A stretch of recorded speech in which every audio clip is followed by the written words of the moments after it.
บัดนี้วันที่17พฤษภาคมพศ2568เป็นวันที่17ที่ข้าพเจ้าในนันทพงษ์พิรมเมืองรหัส188ขอถวายเสียงสวดสาธยายพระสูตรพระปริตรและมนต์ต่างๆถวายเป็นพุทธบูชาธรรมบูชาสังฆบูชาและอาจาริยบูชาแด่ครูบาอาจารย์ทั้งหลายขอจิตของข้าพเจ้าจงตั้งมั่นมีสติและเลือกได้มีสมาธิจดจ่อในอักขระพยัญชนะในบทสวดอย่างต่อเนื่องด้วยเถิดบทที่1บทกราบพระรัตนตรัยอะระหังสัมมาสัมพุทโธภควาพุทธังภควันตังอภิวาเทมิสวากขาโตภควตาธัมโมธัมมังนัมสสามิสุปฏิปันโนภควโตสาวกสังโฆสังฆังนามามิบทที่2บทบูชาพระไพรีพินาศอะระหังสัมมาสัมพุทโธสุจิรังปรินิพพุโตคุเนหิทระมาโนทานิปารมีหิจะทิสติยาวะชีวังอะหังพุทธังธัมมังสังฆังสารนังคโตปูเชมิรัตนัตยังธัมมังจารามิโสตินาบทที่3บทสวดชุมนุมเทวดาสมันตาจักกะวาเรสุอัตราคัจฉันตุเทวตาสัทธมังมุนิราชสะสุนันตุสักขะโมคคังสัพเพกาเมจารุเปคิริสิกขารัตเตจันตาลิเขวิมาเนทิเปรัตเตจคาเมตารุวนะคหะเนเกหะวัตถุมิเขเตภูมาจายันตุเทวาชาลถารวิสเมยัคขะคันทพนาคาติคันตาสันติเกยังมุนิวารวาจนังสาทโวเมสุนันตุธรรมสวนกาโลยัมปทันตาธรรมสวนกาโลยัมปทันตาธรรมสวนกาโลยัมปทันตาบทที่4บทสวดปุพพภาคะนะมะการ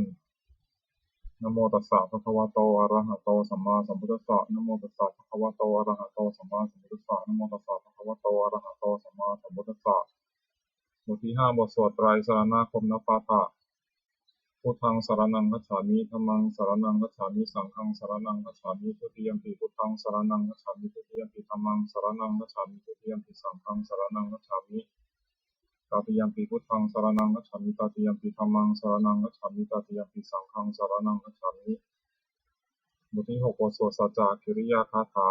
นัตถิเมสรณังอัญญังพุทโธเมสรณังวรังเอเตนะสัจจวชเชนะโสติเมโหตุสัพพทานัตถิเมสรณังอัญญังธัมโมเมสรณังวรังเอเตนะสัจจวชเชนะโสติเมโหตุสัพพทานัตถิเมสรณังอัญญังสังโฆเมสรณังวรังเอเตนะสัจจวชเชนะโสติเมโหตุสัพพทาบทที่7บทสวดถิรัตนปานามะคาถาพุทธังนะเมรัตนะภูตะสรีระจิตตังธัมมังนะเมรัตนะภูตะวิสุทธิสารังสังฆังนะเมรัตนะภูตะสุสีรทิฏฐิเอตังนะเมติรัตนังรัตนัตยะวะหังสัมมาสัมโมสริตะวัตถุวิเศษภูตังอัญโยยานยุตตะคุณโยคะวะสัพพะวัตตังอสุมิตยัมหิปิตเถวะยถาทิทันเทเอกังวินาตติตะเรสามะสัมภเวนะโลเกกทาจิจัจิเรนจะปาตุภูตังคัมภีรายานวิสยังอติทุตถสัตถังวินยูหิปันติตะชะเนหิวิชัญญรูปัง โลกัมหิเกหิจิกัถันจุปะลัพพนียังเกสันจิสุทุวิธิตังคุณกายตายะนาเมหิเยวะชานตายะวิสุทสุตัมปิสมุปสตังนะมะนะสิสุทธาปสาทฐานังปุญญติกานะมะสมุตตมะปุญญภูมังทุกขาปมุจจนะมุขะสรณังคตานังปูชาระเหสุปารมังอภิปูชนายังนิพพานะสัจฉิกิริยายุปะนิสัยถังสัมมากิเลสัมมะละโสธนะสิทธิยาจะสาธุหิอัตถกุสเลอุปเสวนียังปาเนหิจาปิสารนังขมะนียะเมวะปัสมาหิตังติรัตนังสารนังคตัมหะรตินทิวังคณเนสุนมัสสมานาปูเชมะจาปิสัสสตังสุปะสันนะจิตตาตัฏฐานุปาริจริยาสัทธารตาจาปุญเยนะตัฏฐะสุกะเตนะสุขีภเวมุเตเชนะตัสสะจะสทาปิสุวัตถิโหตุเยเจยทะปิ โยเจทะธัมมวินะยัมหิปมาณภูโตโลกุตราทิสัมมโยนิยโตสุโภชังตัสโสปะนิสสะยะจายายะอายัมปิโหตุภัตถุตเยปริหิโตสุปัสสาทการโรที่8นามาการสิทธิคาถาโยจักขุมาโลมหาลาปกัตโถโยจักขุมาโมหะมะลาปกัตโถสามังวพุทโธสุขโตวิมุตโตมารัสสะปาสาวินิโมทยันโตปาเปสิเขมังชนะตังวินัยยัง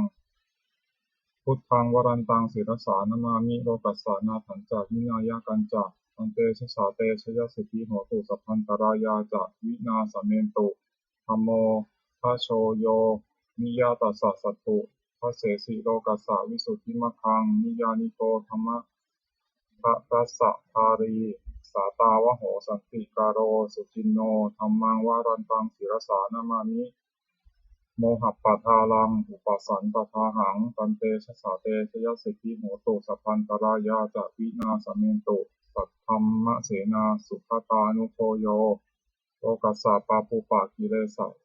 เชตาสันโตสยังสันตินิโยชโกจะสวากขาตธัมมังวิธิตังกโรติสังฆังวรันตังศิรสานามามิพุทธานุพุทธังสามาสีลาภิกิงตันเตชะสาเตชยสิทธิโหตุสัพพันตรายาจะวินาสเมนตุบทที่9บทสวดนะโมการอัฏฐกคาถานะโมอะระหะโตสัมมาสัมพุทธัสสะมหิสิโนนะโมอุตตมะธัมมัสสะสวากขาตเสวะเตนิทะ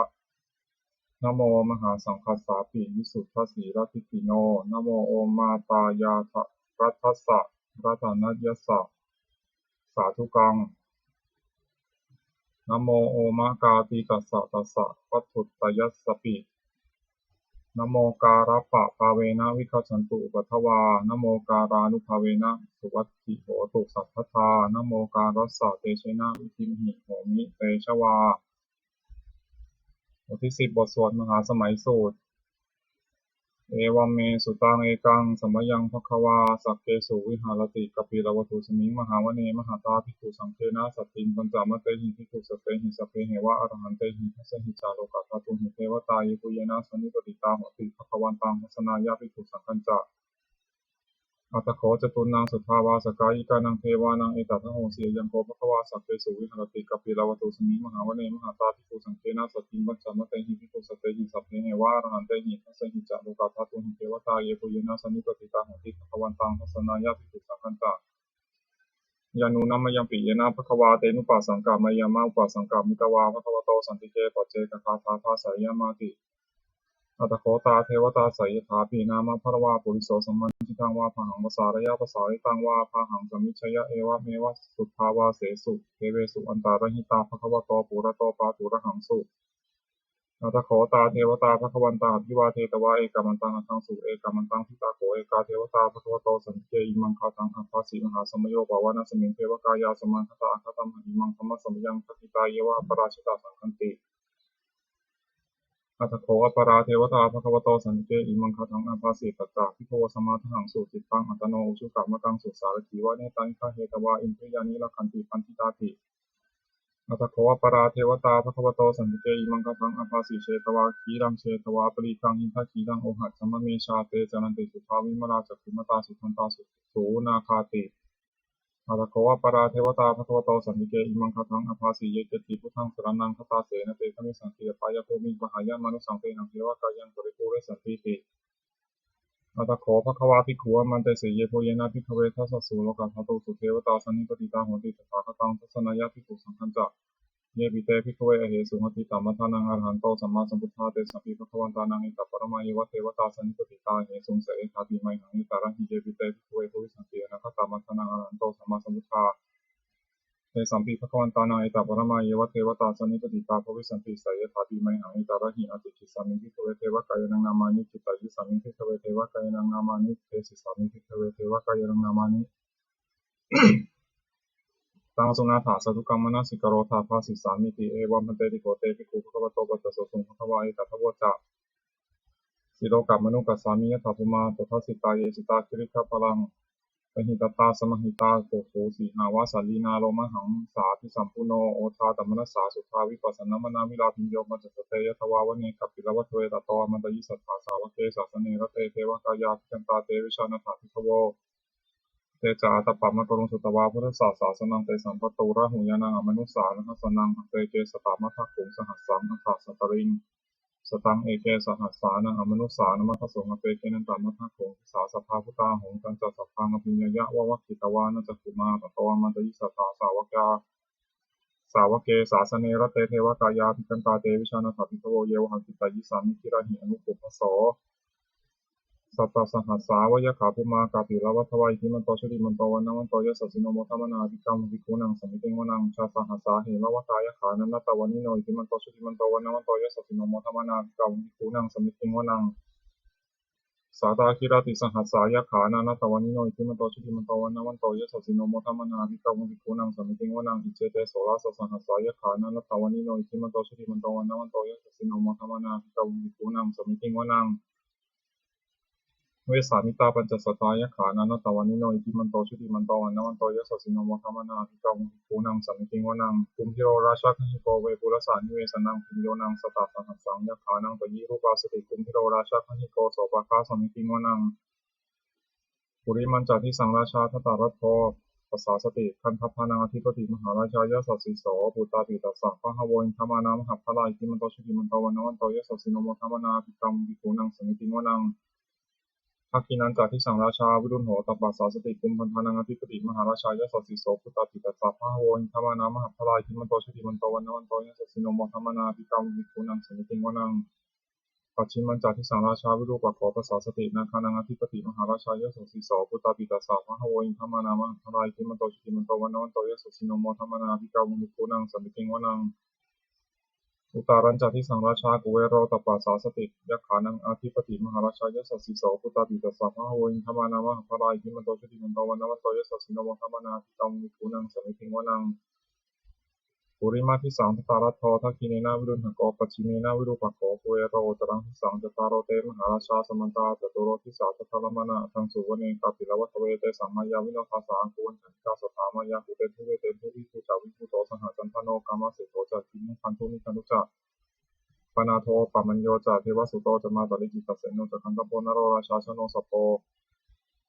อาภูปัญจสิกขเทวะติมพโรสุริยวัชสาเอเตจันเยจาราชโนคันนัพพาสหราชุพิโมทัมนาภิกามุภิโกนังสัมมิติงวนังอัฏฐาคูนาภาษานาคาเวสาราสหปัจฉกากัปพะละสัตราอาภูปายคาสหยาติยามุนาหตารัฐาจะอาคูนาคายสัสสิโนเอราวันโนมหานาโกโสภคาสัมมิติงวนังเยนะคาราเชสหัสสาหารันติทิพาทิชาปักขิวิสุทธจักขุวิหายสาเตวนามัชฌปตาจิตราสุปนัยติเตสานามังอภยันตตานาคราชานมาสิสุปนโตเขมมกาสิพุโตสันหิวาจาหิอุปาวะหายันตานาคาสุปนาสารนามกังสุพุทังชิตาวชิระหัตเถนะสมุทังอสุราสิตาภาตโรวาสาวเสเตอิทิมันโตยสัสสิโนกาลกัญชามหาภิสมาอสุราธนาเวคัสสาเวปาจิติสุจิติจาปหาราโตนมุจีสหสุตันจัปริปุตตนังสเพเวโรจนามกาสนันหิตวาคุลิงเสนังราหุคัสสามุปาคมุงสมโยธานิพันเตปิกุนังสมิติงวนังอาโปจเทวาปฐวีจัตเตโชวายโยตถาคมุงวรุณาวรุณเทวาสมโมเตติสสาสหเมตตากรุณากายิกาคุเทวายสัสสิโนทัสเสเตทัสสะภากายาสัพเพนะนัตตวันิโนอิทิมันโตชุติมันโตวันนวันโตยสัสสิโนโมทัมนาภิกรรมภิกขุนังสมิติงวนังเวนทูจะเทวาสหริจาสมาจตุเวยมาจันทสุปนิสาเทวาจันทมาคุปุรกิตาสุริยสุปนิสาเทวาสุริยมาคุปุรกิตานะขัตานิปุรกิตวาคุมันทวะละหกาวสุนังวาสาวเสโตสโกปะคาปุรินโตทัสเสเตทัสสะภากายาสัพเพนะนัตตวันิโนอิทิมันโตชุติมันโตวันนวันโตยสัสสิโนโมทัมนาภิกรรมภิกขุนังสมิติงวนังอัฏฐาภูสหภูเทวาชลามกิสิกขาริวะอริจกาจโรชาจาอุมมาปุพพนิพาสิโนวโรนาสหธรรมาจาอจุตาจาอเนชกาสุตยารุชิราคูวาคูวสาวเนสิโนทัสเสเตทัสสะภากายาสัพเพนะนัตตวันิโนอิทิมันโตชุติมันโตวันนวันโตยสัสสิโนโมทัมนาภิกรรมภิกขุนังสมิติงวนังสมานามหาสมานามานุสามานุสตมาคิภาวตุสิกาคูวาคูมโนวตุสิกาอัฏฐาภูหารโยเทวายจารุหิตวาสิโนปาระคามหาปาระคาภูเทวายสัสสิโนทัสเสเตทัสสะภากายาสัพเพนะนัตตวันิโนอิทิมันโตชุติมันโตวันนวันโตยสัสสิโนโมทัมนาภิกรรมภิกขุนังสมิติงวนัง สุกาการุมหารุณาอาคูเวคณสาสหโอทาตะกยะหาปาโมขาอาคูเทวาวิจักขณาสัทธามตาหาราคชามิสกาจายสัสสิโนธนยังอังคาปชุนโนโยติสาอภิวัตติทัสเสเตทัสสะภากายาสัพเพนันตวันิโนอิทิมันโตชุติมันโตวันนวันโตยสัสสิโนโมทวนาวิกามุขิโกนังสัมมิติงวนังเขมิยาตุสิตายามากัตถกาจายสัสสิโนสัมพิตกาลามะเสถาโชตินามาจาอาสวานิมานารติโนอาคูวัฏฐาภูปรานิมิตาทัสเสเตทัสสะภากายาสัพเพนันตวันิโนอิทิมันโตชุติมันโตวันนวันโตยสัสสิโนโมทวนาวิกามุขิโกนังสัมมิติงวนังสัพเพเตเทวนิกายาสัพเพนันตวันิโนนามันวะเยนะอาคันจงเยจันเยสติสาสหปวุฒาชติมัคคีรังโอคาตินัมมนาสวังคเขมุขตารังนาคังจันทังวะอสิตาติตังสุภมาปรามโตจาปุตตาอิทิมโตสหสนังกุมารโรติโสจาโสปะคาสมิติงวนังสหัสสะพระมะโลกานังมหาพระมาพิจิตติอุปปโนสุติมันโตพิสมากายโยยสัสสิโสทเสถาอิสราภูปัจเจกะวะสวัตติโนเตสัจจมัชโตอังคหาริโตปริวาริโตเตจัสสพเพอภิกันเตสินเทเทเวสัพพมะเกมาราเสนาอภิกามิปัสสะการหาสามันติยังเอถาคันหาถาพันทถารักเสนาพันธมุตโวสมันตาปริวาริตาภาโวมุจิตาโกจินังอิติตถามหาเสโนการหาเสนาเปสยิปานินาตระมหัจจาสรังกัตวานะเทระวังยะถาปวุสโกเมโคธนายันโตสวิชุโกตถาโสปจุทาวติสังคุโตสยังวเสตัญจะสัพพังอภิญญาวะวัคคิตวานะจักขุมาตโตมะเรยิสัทธาสาวกเกสาสเนระเตมาราเสนาธิกันตาเตวิชานาถาภิกขโวเตจาอัตตปะมะกะโรสุตวาพุทธศาสสนังวิตาราติหิปักกามุงนิสังโลมาปีชยุงสัพเพวิชิตาสังฆามาปยาติตายสัสสิโนโมทันติสหภูเตหิสาวกาเตชะเนสุตติบทที่11บทสวดอังคาราสุตตังอาเสวนาจะพารานังปันทิตานันจะเสวนาปูชาจะปูชนียานังเอตัมมังคลามุตตมังปฏิรูปะเทสวาโสจะปุเพจะกตะปุญญตาอัตตสัมมาปานิทิจะเอตัมมังคลามุตตมังพาหุสัจจันจะสิกขันจะวินโยจะสุสิกขิโตสุภาสิตาจะยาวาจาเอตัมมังคลามุตตมัง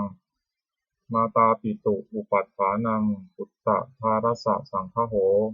อนาคูลาจากกัมมันตาเอตัมมังคลามุตตมังทานันจาธรรมจริยาจายาตะกานันจาสังฆโหอนาวัชชานิธัมมานิเอตัมมังคลามุตตมังอารติวิรติปาปามัชฌปานาจะสัญญโม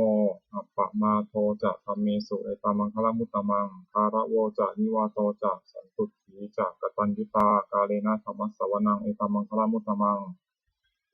ขันติจะโสวาจัสสตาสัมมนานันจะทัสสนังกาเลนะธัมมะสากัจฉาเอตัมมังคลามุตตมังสโปจะพรหมจริยันจะอริยสัจจานะทัสสนังนิพพานะสัจฉิกิริยาจะเอตัมมังคลมุตตมังพุทธัสสะโลกะธัมเมหิจิตตังยัสสะเนกัมปติอโศกังวิราชังเถมังเอตัมมังคลมุตตมังเอตาทิสานิกตวานะสัพพัทธะมัปปะราชิตาสัพพัทธะโสติงคัจฉันติตันเตสังมังคลมุตตมันติบทที่12บทสวดรัตนปริตยังกินจิวิตตังอิทะวาหุรังวาสักเคสุวายังรัตนังปณิตังนโนสมังอติตถาคเตนะอิตัมปิพุทเทรัตนังปณิตังเอเตนะสัจเจนะสุวัติโหตุ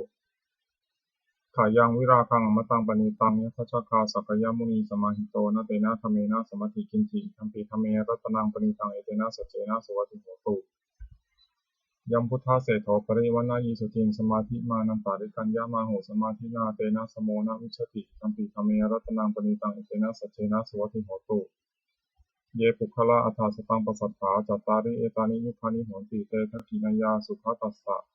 สาวกาเอเตสุทินานิมหัพพานิตัมปิสังเครัตนังปณิตังเอเตนะสัจเจนะสุวัติโหตุเยสุปายุตตามนะสาทันเหนะนิกามิโนโคตามสาสนันหิเตปฏิปตามตังวิทัยหะรัตถามุทานิพุติงพุชฌามานาอิตัมปิสังเครัตนังปณิตังเอเตนะสัจเจนะสุวัติโหตุขีนังปุรานังนะวังนัตถิสัมภวังวิรัตตาจิตายติเกทวสมิงเตขีนทีชาอวิรุณหิฉันทานิพันติกีรายถายัมปฏิโปอิตัมปิสังเครัตนังปณิตังเอเตนะสัจเจนะสุวัติโหตุบทที่13บทสวดธรรมบทสหัสสวรรคอัตตาหาเวชิตังสายโยยาจายังอิตาราปชาอัตตะทันตัสสะโอสัสสะนิจจังสัญญาตาต ตจาริโนเนวะเทโวนะคันทโปนะมาโรสหพรหมุนาชิตังอปะชิตังกะยิราตถารูปสัชชันตุโนบทที่14บทสวด7ปุตตสูตรอาสิตามิทังเตนะภควตาชานะตาปัสสตาอรหตาสัมมาสัมพุทเทนะเอถัตตุมเหมาอนุสะเวนะมาปรัมมะภารายะมาอิติกิรายะมาตะปิตากะสัมปทาเนนะมาตักกะเหตุมานยคะเหนะมาอาการะปริวิตกเกนะมาทิฏฐินิจจานักขันติยามาทัพพะรูปตายะมาสมโนโนคุระยะธาตุมีเหอัตตะนาวะชานายทะอิเมธัมมาอกุศลาอิเมธัมมาสาวัชชาอิเมธัมมาวินยูคะระหิตาอิเมธัมมาสัมมตาสัมมาทินนาอหิตายะทุกขายะสังวัตตันติอัฏฐตุเมเหปชะไหยาทะยะธาตุมเหอัตตนาวะชานายทะอิเมธัมมากุศลาอิเมธัมมาอนวัชชาอิเมธัมมาวินยูปัสสัทธาอิเมธัมมาสัมมตาสัมมาทินนาหิตายะสุขายะสังวัตตันติอัฏฐตุเมเหอุปสัมปัชชะวิหารายาถาติ บทที่15บทสวดอุปาเนยสูตรอุปนิยติชีวิตามัปปะมายุงชารูปานีตัสสะนะสันติตานาเอตังพยังมรเนเปขามโนปุญญานิกายิราถะสุขาวหานิอุปนิยติชีวิตามัปปะมายังชารูปานีตัสสะนะสันติตานาเอตังพยังมรเนเปขามโนโลกามิสังปัชชะเหสันติเปโขโยธากายเยนะสังยโมวาจายะอุทธะเจตัสสาตังตัสสะเปตัสสะสุขายะโหติยังชีวมาโนปะกะโรติปุญญังธัมโมหเวรัคติธรรมจาริงธัมโมสุขินโนสุขมาหะวะหาติเอสานิสังโสธัมเมสุทินเนนะทุกขติงคัจฉติธรรมจารีสัพเพสังขาราอนิจจติยถาปัญญายะปัสสติอัฏฐนิพพินทติทุกเขเอสามโควิสุทธิยาสัพเพสังขาราทุกขาติยถาปัญญายะปัสสติอัฏฐนิพพินทติทุกเขเอสามโควิสุทธิยาสัพเพธัมมาอนัตตาติยถาปัญญายะปัสสติอัฏฐนิพพินทติทุกเขเอสามโควิสุทธิยาบทที่16บทสวดอปันนกะชาดกอปันนกัตถานะเมเกทุติยังอาหุตักขิกาเอตปัญญายะเมทาวีตังคันหยะอปันนกังพหงเวสารนังยันติปปะตานิวนานิจะอารามะรุขะเจตยานิมนุสสาพยตัชชิตาเนตังโขสารนังเถมังเนตังสารณะมุตตมังเนตังสารณะมาคัมมะสัพพะทุกขาปมุจจติโยจะพุทธันจะธัมมัญจะสังฆัญจะสรณังคโตจัตตาริอริยสัจจานิสัมมัปปัญญายะปัสสติทุกขังทุกขสัพพมุปปาทังทุกขสัจจะอติกมังอริยัญจะอัตถังทิกังทุกโขปัสสะมะคามินังเอตังโขสรณังเถมังเอตังสรณะมุตตมังเอตังสรณะมาคัมมะสัพพะทุกขาปมุจจติบทที่17บทสวดพัทเทกรตะคาถาอติตังนานวาคะมายานาปฏิกังเขนะคตังบุคคลไม่ควรคำนึงถึงสิ่งที่ล่วงแล้วไม่ควรมุ่งหวังสิ่งที่ไม่มาถึงยะถาตีตังปะยีนันตังอัปปัตตัญจะนะคตังสิ่งใดล่วงไปแล้วสิ่งนั้นก็เป็นอันละไปแล้วและสิ่งที่ไม่มาถึงก็เป็นอันยังไม่ถึงปัจจุปนันตโยธัมมังตัฏฐาตัฏฐาวิปัสสติอสังหิรังอสังคุปังตังวิภามนุภโรหะเยก็บุคคลใดเห็นแจ้งธรรมปัจจุบันไม่งอนแง่ไม่คลอนแคลนในธรรมนั้นได้บุคคลนั้นพึงเจริญธรรมนั้นหนึ่งให้ถูกวงเถิดอัจเชวะมากิจจะอัจเชวะกิจจะมาตับปังโกชัญญามะนังสุเวพึงทำความเพียรเสียในวันนี้แหละใครเราจะรู้ความตายในวันพรุ่งนาหิโนสังฆารันเตนะมหาเสนนะมัจจุนาเพราะว่าความตัดเพียรกับมัจจุราชผู้มีเสนาใหญ่นั้นย่อมไม่มีแก่เราทั้งหลายเอวังวิหาริมาตาปิงอโหรตามตันทิตังตังเวพระเทกรัตโตติสันโตจิกเตมุนิติพระมุนีผู้สงบย่อมเป็นบุคคลผู้มีปกติอยู่อย่างนี้มีความเพียรไม่เกียจคร้านทั้งกลางวันและกลางคืนนั้นแลว่าผู้มีราตรีหนึ่งเจริญด้วยประการชนิดแลบทที่18บทสวดพิ ทินหปัจเจเวคคณปาถาแปลชราธรรมโมหิชรังอนัตติโตเรามีความแก่เป็นธรรมดาจะล่วงพ้นความแก่ไปไม่ได้พยาธิธรรมโมหิพยาธิอนัตติโตเรามีความเจ็บไข้เป็นธรรมดาจะล่วงพ้นความเจ็บไข้ไปไม่ได้มรณะธรรมโมหิมรณะอนัตติโตเรามีความตายเป็นธรรมดาจะล่วงพ้นความตายไปไม่ได้สัพเพหิ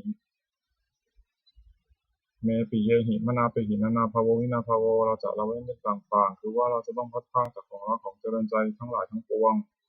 กรรมสโกมหิกรรมทายาโทกรรมโยนิกรรมพันธุกรรมปฏิสารโนเรามีกรรมเป็นของตนมีกรรมเป็นผู้ให้ผลมีกรรมเป็นแดนเกิดมีกรรมเป็นผู้ติดตามมีกรรมเป็นที่พึ่งอาศัยยังกรรมังกริสามิกัลยาณังวาปาปกังวาตัสสะทายาโทภวิสามิเราทำกรรมอันใดไว้เป็นบุญหรือเป็นบาปเราจะเป็นพยาธิคือว่าเราจะต้องได้รับผลของกรรมนั้นๆสืบไปเอวังอัมเหหิอภิหังปัจเจเวคิตัพพังเราทั้งหลายควรพิจารณาอย่างนี้ทุกวันเถิดบทที่19บทสวดเทวตาอุโยชนะคาถาทุกขปตาจนิทุกขาพยาปตาจนิพยาโสกปตาจนิโสกาหัวตุสัพเพปินานิโนเอตาวตาจะอามเหหิสัมปตังปุญญาสัมปทังสัพเพเทวานุโมทันตุสัพพะสัมปติสิทธิยาทานังทัตันตุสัพพายาเสรังละคันตุสัพพตาภวนาธิรตาหัวตุขัจฉันตุเทวตาคตาสัพเพพุทธาพระปัตตาปัจเจกนันตยังพลังอาหันตานันจเตชินาระขังมันทามิสัพพโสบทที่20บทสวดเทวตา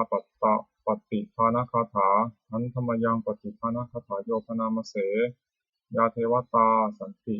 วิหารวาสินีปุเตคะเรโพธิคะเรตหิงตาธรรมะทาเนนะภวันตุภูชิตาโสถิงกรณเตทะวิหารมันทะเรเถราจะมัชชานวกาจัตถโวสารามิกาทานาปฏิอุปาสกาคามาจะเทสานิคมาจะอิสราสัปปานภูตาสุขิตาภวันตุเตชลาผู้ชาเยติจะอันทสัมภวาสังเสทชาตาอัฏฐโวปปาติกานิยานิกังธรรมวรังปฏิจจเตสัพเพปิทุกขสะกโรนตุสังขยังภาตุจิรังสตังธัมโมธรรมัทธราจะปุคลาสังโฆโหตุสมัคโควะอัฏฐายะจะหิตายะจะอัมเหรัคตุสัทธัมโมสัพเพปิธรรมจาริโนวุฒิงสัมปาปุนายามะธัมเมอริยวัปอริยปะเวทิเตบทที่21บทสวดสัพพะปฏิภาณคาถาแปลหันธรรมยังปฏิภาณคาถาโยพนามเสปุญญสิทานิกตัสสะญาณัญญานิกตเมนิกตานิเมเตสัญจภาคิโนโหนตุสัตตานันตาปะมานกาเยปิยาคุณวันตาจะไมหังมาตาปิตาทโยทิฏฐาเมจาปะยะทิฏฐาวาอัญเยมัชชัตตะเวริโนสัตตาติทันติโลกัสมิงเตภุมมาจตุโยนิกาปัจเจ